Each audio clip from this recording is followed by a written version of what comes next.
Hi guys, now you are log in Anubhav academy. हमारी series quick revision with previous year questions में आप सभी का स्वागत है। चैनल को सब्सक्राइब जरूर करें जिससे इसी तरह के वीडियोस आपको आगे मिल सकें। आइए शुरुआत करते हैं संविधान में अनुच्छेद के बारे में। आज हम संविधान में वर्णित अनुच्छेदों के बारे में पढ़ेंगे। भारतीय संविधान में गणना की दृष्टि से अगर गिना जाए तो लगभग 452 अनुच्छेद हैं, अर्थात इनको कहते हैं आर्टिकल। परंतु यह सभी मूल अनुच्छेदों के साथ उपखंड अर्थात का, खा, गा आदि के रूप में जुड़े हुए हैं। क्रमांक की दृष्टि से अभी भी 395 अनुच्छेद हैं। इसी प्रकार गणना की दृष्टि से संविधान के भागों की संख्या भी बढ़कर 25 हो गई है। संविधान के मूल पाठ में जब संविधान शुरू में बना था तो उसमें 22 भाग, 395 अनुच्छेद और 8 अनुसूचियां थीं। संशोधनों के द्वारा कुछ नए अनुच्छेद जोड़े गए और कुछ अनुच्छेद निकाले भी गए। नई अनुसूचियां भी जोड़ी गईं और उनकी संख्या 8 से बढ़कर 12 हो गई है। ध्यान रखेंगे दोस्तों, अनुसूचियां 8 से बढ़कर 12 हो गई हैं और जो भाग थे वो 25 हो गए हैं, जो कि पहले 22 थे, और अनुच्छेद 395 हैं। विधानतः नए राज्य को शामिल करना, इसका जो वर्णन किया गया है अनुच्छेद 2 में किया गया है। नए राज्य को शामिल करना, नए राज्य का गठन करना, यह अनुच्छेद 3 में बताया गया है। विधि के समक्ष समता, यह अनुच्छेद 14 में बताया गया है। अनुच्छेद 17 बहुत इंपॉर्टेंट है दोस्तों, अस्पृश्यता का अंत किया गया है अनुच्छेद 17 के आधार पर। गिरफ्तारी और निरोध से संरक्षण, इसका उल्लेख अनुच्छेद 22 में किया गया है। अनुच्छेद 36 से लेकर 51 तक, 36, 37, 38 अर्थात 36 से 51 तक, इसमें नीति निर्देशक तत्वों का वर्णन, नीति निर्देशक तत्वों के बारे में बताया गया है। भारतीय संविधान में नीति निर्देशक तत्वों के तहत समान न्याय और निशुल्क विधिक सहायता अनुच्छेद 39A में, ग्राम पंचायतों का संगठन अनुच्छेद 40 में, काम, शिक्षा और लोक सहायता पाने का अधिकार अनुच्छेद 41 में, कार्य करने के लिए न्याय उचित और मानवीय दशाओं का तथा प्रसूति सहायता अनुच्छेद 42 में वर्णित किया गया है। समान नागरिकता संहिता अनुच्छेद 44 में, बच्चों के लिए मुफ्त तथा अनिवार्य शिक्षा अनुच्छेद 45 में वर्णित है। जबकि कार्यपालिका से न्यायपालिका का पृथक्करण अर्थात कार्यपालिका और न्यायपालिका को अलग अलग बताना, यह अनुच्छेद 50 में उल्लेखित है। अनुच्छेद 48 कृषि एवं पशुपालन के संगठन से संबंधित है। ये सारी चीजें नीति निर्देशक तत्वों के अंतर्गत आती हैं, जिनका उल्लेख 36 से लेकर 51 तक है। बात करते हैं अनुच्छेद 54 की, जिसमें भारत के राष्ट्रपति का निर्वाचन का उल्लेख किया गया है, अर्थात राष्ट्रपति का चुनाव किस प्रकार से किया जाए। अनुच्छेद 75 प्रधानमंत्री व मंत्रिपरिषद का गठन। अनुच्छेद 76 इसमें भारत का महान्यायवादी का उल्लेख किया गया। अनुच्छेद 78 की बात करते हैं, 78 राष्ट्रपति को जानकारी देने के संबंध में प्रधानमंत्री के क्या कर्तव्य हैं। अनुच्छेद 78 राष्ट्रपति का विधेयक को अनुमति अनुच्छेद 111 में वर्णित है। राष्ट्रपति का किसी भी विधेयक को अनुमति अनुच्छेद 111 में वर्णित है। अनुच्छेद 117 में प्रावधान है कि अनुच्छेद 110(1) का में उल्लिखित कर संबंधी प्रावधान अर्थात कर अधिरोपण करने वाला विधेयक या संशोधन राष्ट्रपति की सिफारिश से ही पुनः स्थापित या प्रस्तावित किया जाएगा, अन्यथा नहीं। और ऐसा उपबंध करने वाला विधेयक राज्यसभा में पुनः स्थापित नहीं किया जाएगा। यह बहुत इंपॉर्टेंट चीज है दोस्तों कि राष्ट्रपति की सिफारिश से ही पुनः स्थापित या प्रस्तावित किया जाएगा कर संबंधी, टैक्स संबंधी विधेयक, अन्यथा नहीं। और ऐसा उपबंध करने वाला विधेयक राज्यसभा में पुनः स्थापित नहीं किया जाएगा। अगला पढ़ते हैं, अनुच्छेद 119 में संसद में वित्तीय कार्य संबंधी प्रक्रिया का विधि द्वारा विनियमन।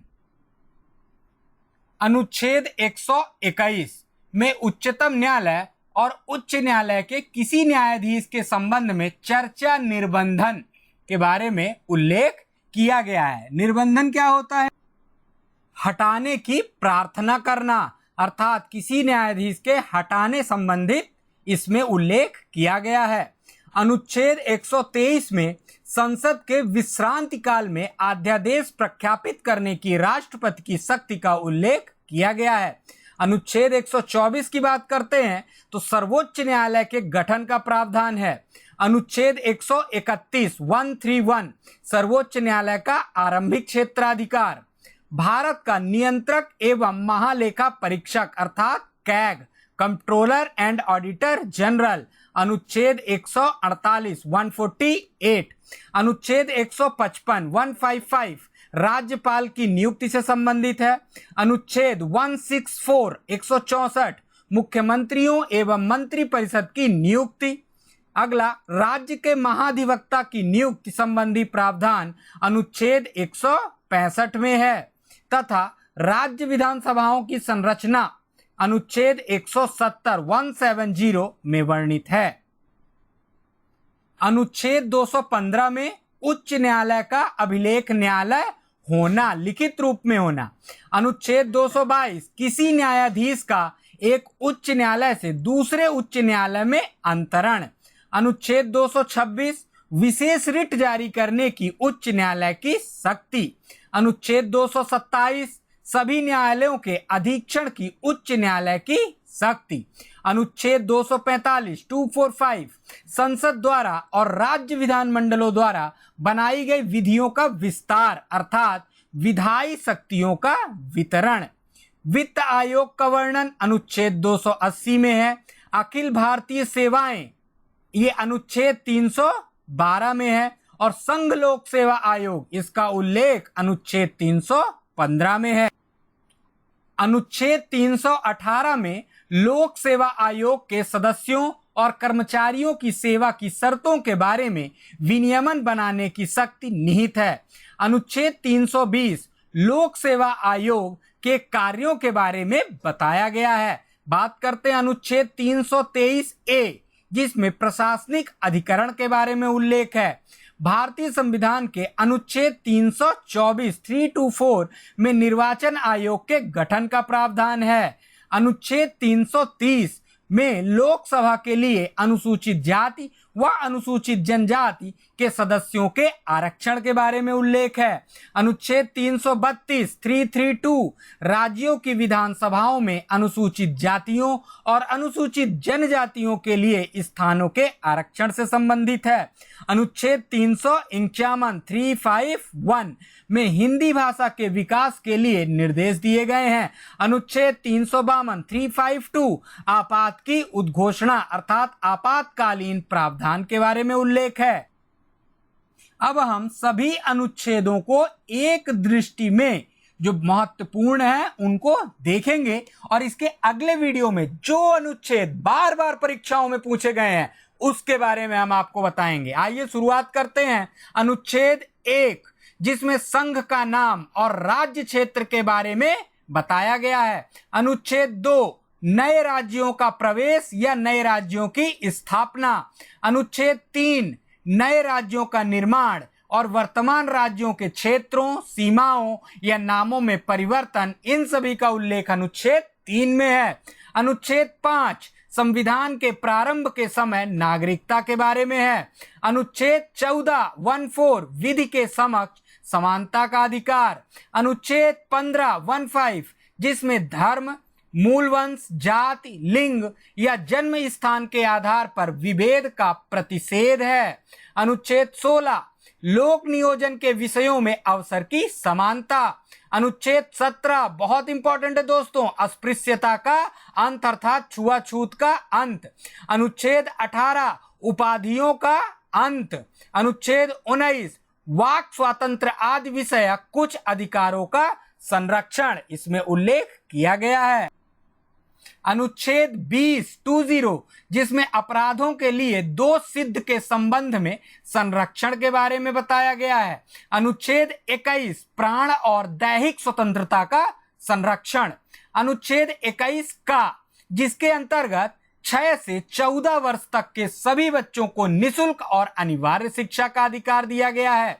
अनुच्छेद 22 कुछ दशाओं में गिरफ्तारी और निरोध से संरक्षण के बारे में। अनुच्छेद 23 मानव दुर्व्यापार एवं बाल श्रम का प्रतिषेध, बालकों से काम लिया जाना, श्रम लिया जाना।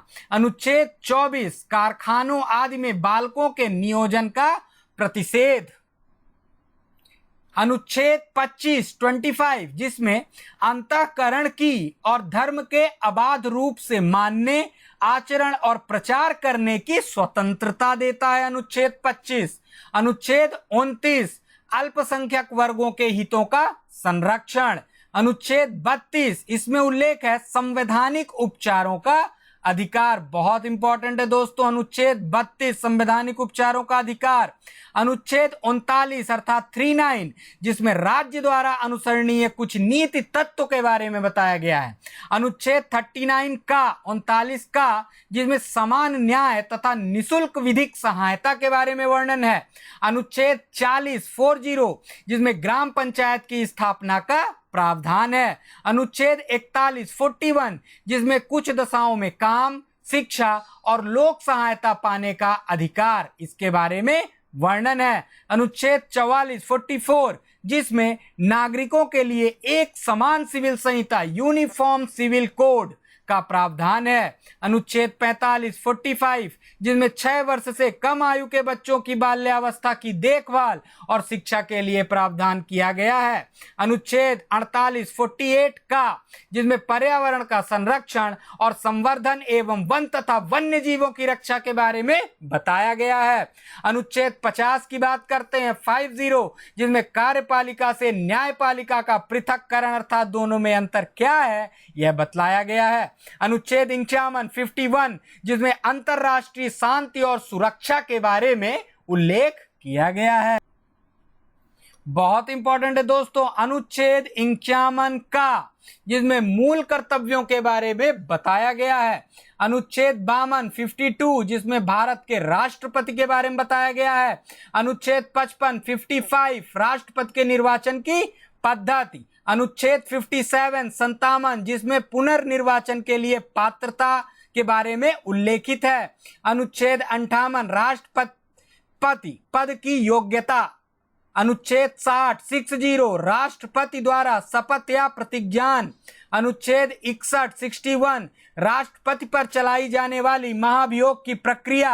अनुच्छेद 66 में उपराष्ट्रपति का निर्वाचन।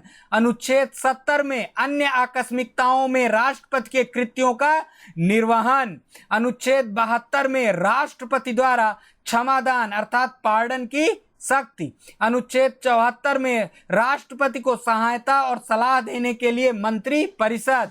अनुच्छेद 75(1) में प्रधानमंत्री की नियुक्ति राष्ट्रपति करेगा और अन्य मंत्रियों की नियुक्ति राष्ट्रपति प्रधानमंत्री की सलाह पर करेगा। अनुच्छेद 76 में भारत का महान्यायवादी के बारे में उल्लेखित है। अनुच्छेद 79 में संसद के गठन का प्रावधान है।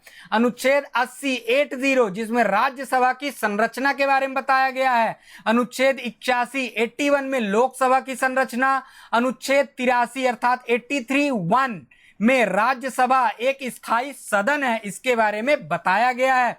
अनुच्छेद 84 अर्थात 84 जिसमें संसद की सदस्यता के लिए अर्हता योग्यताएं क्या है वो बताया गया है। अनुच्छेद 85 अर्थात 85 में संसद के सत्र के बारे में, सत्रावसान और विघटन के बारे में। अनुच्छेद 100 में 1 इसमें क्या उल्लेख है? लोकसभा अध्यक्ष द्वारा अपने निर्णायक मत का प्रयोग, जिसमें पक्ष एवं विपक्ष के मत बराबर होने पर कैसे मत का प्रयोग करना है लोकसभा अध्यक्ष द्वारा। अनुच्छेद 108 में कुछ दशाओं में दोनों सदनों की संयुक्त बैठक के बारे में उल्लेख किया गया है। अनुच्छेद 109 में धन विधेयकों के संबंध में विशेष प्रक्रिया। अनुच्छेद 110 में धन विधेयक की परिभाषा। अनुच्छेद 111 में संसद के दोनों सदनों द्वारा पारित विधेयक को राष्ट्रपति की अनुमति। अनुच्छेद 112 में वार्षिक वित्तीय विवरण। अनुच्छेद 117 में वित्त विधेयक के बारे में विशेष उपबंध। अनुच्छेद 122 में न्यायालयों द्वारा संसद की कार्यवाही की जांच न किया जाना। अनुच्छेद 123 में संसद के विश्रांति काल में अध्यादेश प्रख्यापित करने की राष्ट्रपति की शक्ति। अनुच्छेद 124 में उच्चतम न्यायालय की स्थापना और गठन। अनुच्छेद 129 में उच्चतम न्यायालय को अभिलेख न्यायालय होना। अनुच्छेद 137 में उच्चतम न्यायालय की पुनरावलोकन अर्थात रिव्यू किए जाने की शक्ति के बारे में उल्लेख है। अनुच्छेद 143 अर्थात 143, इसमें उच्चतम न्यायालय से परामर्श करने की राष्ट्रपति की शक्ति की राष्ट्रपति उच्चतम न्यायालय से परामर्श कर सकते हैं। अनुच्छेद 148, इसमें भारत का नियंत्रक एवं महालेखा परीक्षक के बारे में बताया गया है। अनुच्छेद 155, इसमें राज्यपाल की नियुक्ति के बारे में बताया गया है। अनुच्छेद 161 जिसमें क्षमा आदि की और कुछ मामलों में दंडादेश के निलंबन, परिहार या लघुकरण की राज्यपाल की शक्तियों के बारे में बताया गया है।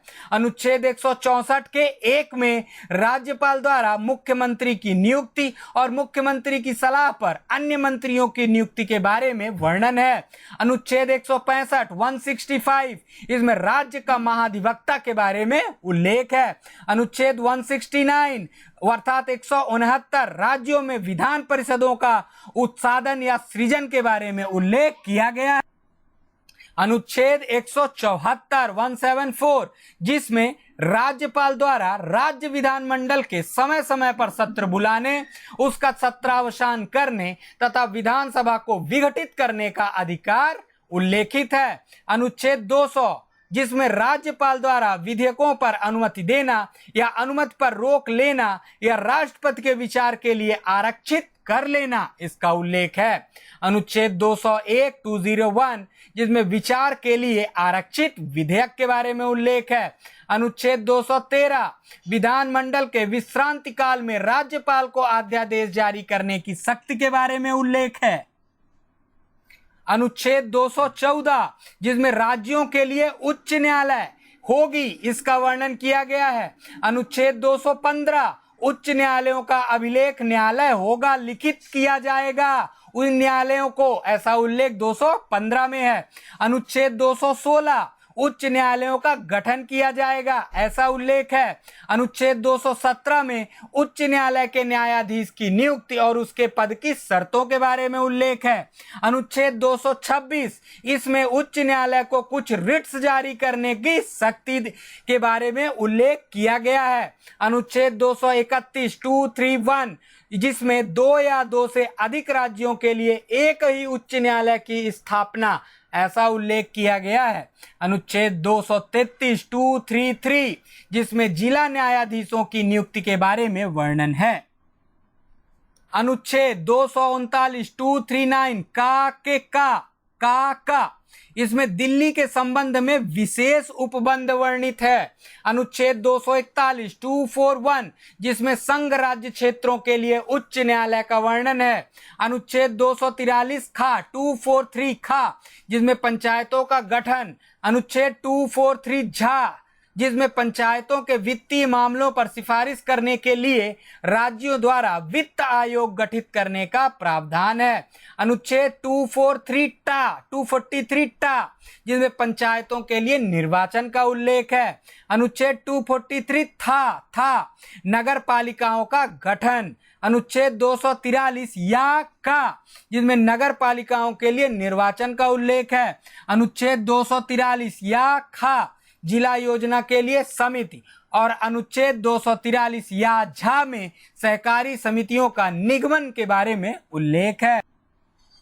अनुच्छेद 249 249 जिसमें राज्य सूची के विषय के संबंध में राष्ट्रीय हित में विधि बनाने की संसद की शक्ति के बारे में उल्लेख है।